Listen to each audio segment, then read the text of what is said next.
नमस्कार विद्यार्थी मित्रों, हम पढ़ रहे हैं अनुपात और समानुपात। आज हम समानुपात आपको बताने जा रहे हैं।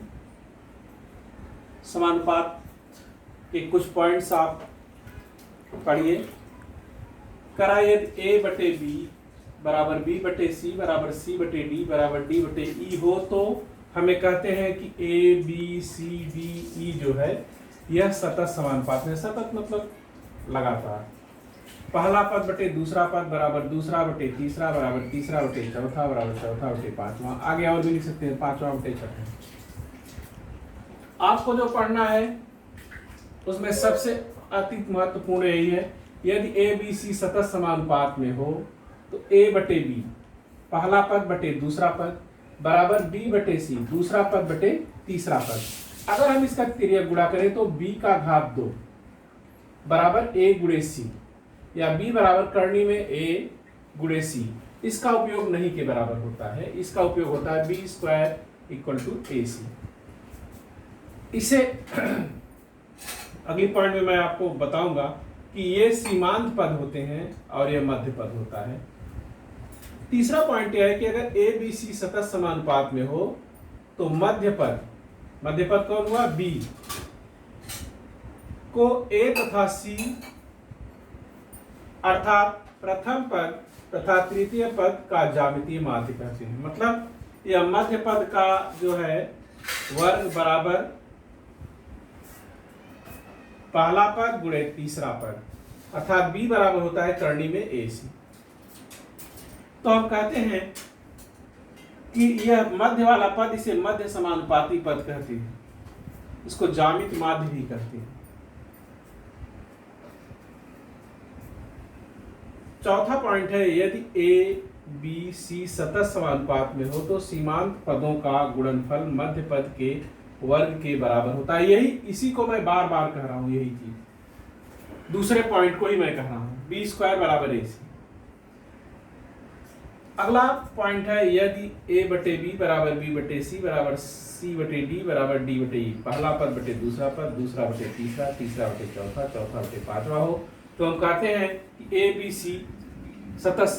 सी डी ई सतत समानुपात में है। जो मैंने यहाँ कहा वही यहाँ कहा, लेकिन आपको इससे थोड़ा कम समझ में आएगा जब तक हम सवाल नहीं करेंगे।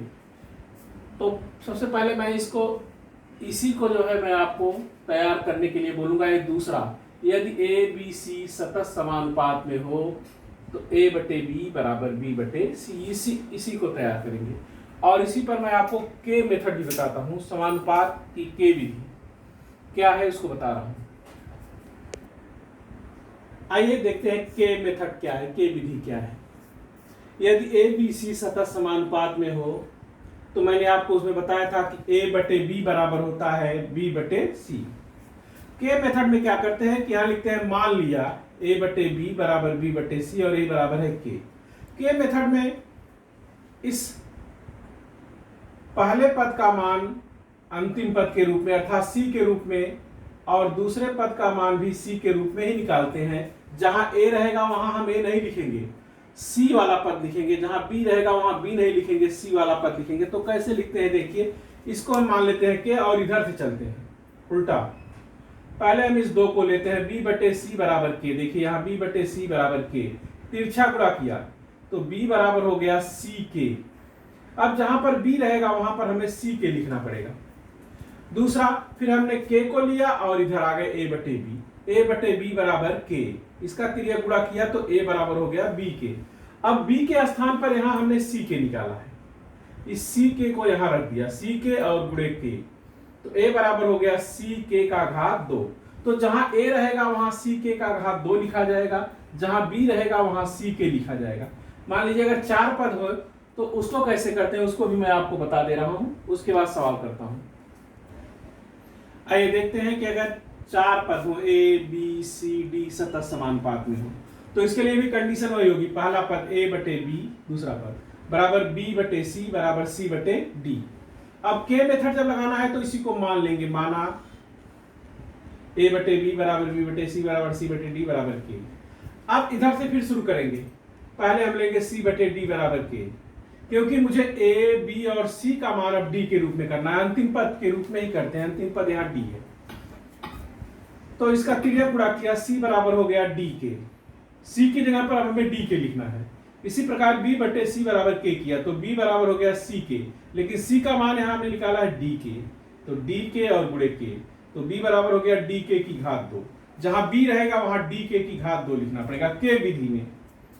फिर हमने इसको के को लिया और ए बटे बी को लिया, फिर तिर्यक गुणा किया, ए बटे बी बराबर के, इसलिए ए बराबर बी के, बी का मान निकाला है डी के की घात 2, तो यहां पर हमने लिखा डी के की घात 2, और डी के की घात 2 में जो है हमने के का गुणा किया तो हो गया डी के की घात 3। तो ए की जगह पर डी के की घात 3 हमको लिखना है।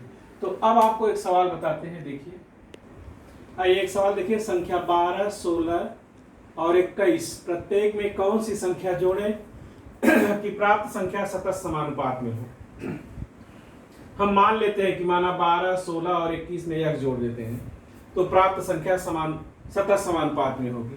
अब हमें x का मान निकालना है, तो हमने 12 में x जोड़ा, 12 धन x, 16 धन x तथा 21 धन x सतत समानुपात में।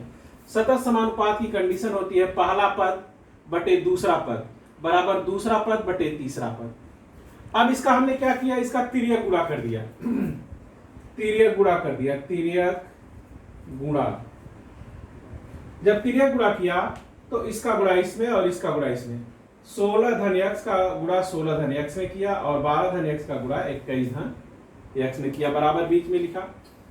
16 का गुणा 16 में किया तो 256 हुआ, फिर 16 का गुणा x में किया 16x, फिर x का गुणा 16 में किया 16x, फिर x का गुणा x में किया x स्क्वायर। आपने ऐसा गुणा पढ़ा है पहले ही।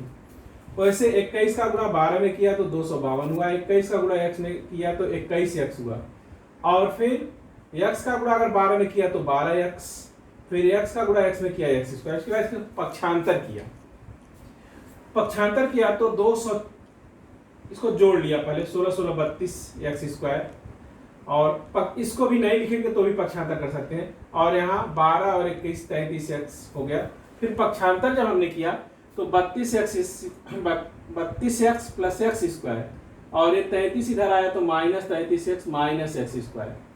अब देखिए ये x स्क्वायर जो है x स्क्वायर से घट गया, बराबर हो गया 252 ऋण 256।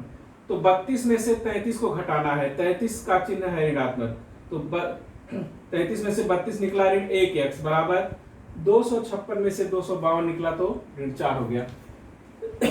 ये ऋण जो है इस ऋण से कट गया, x का मान आया 4, तो 12, 16, 21 में 4 जोड़ने पर प्राप्त संख्या सतत समानुपात में होगी।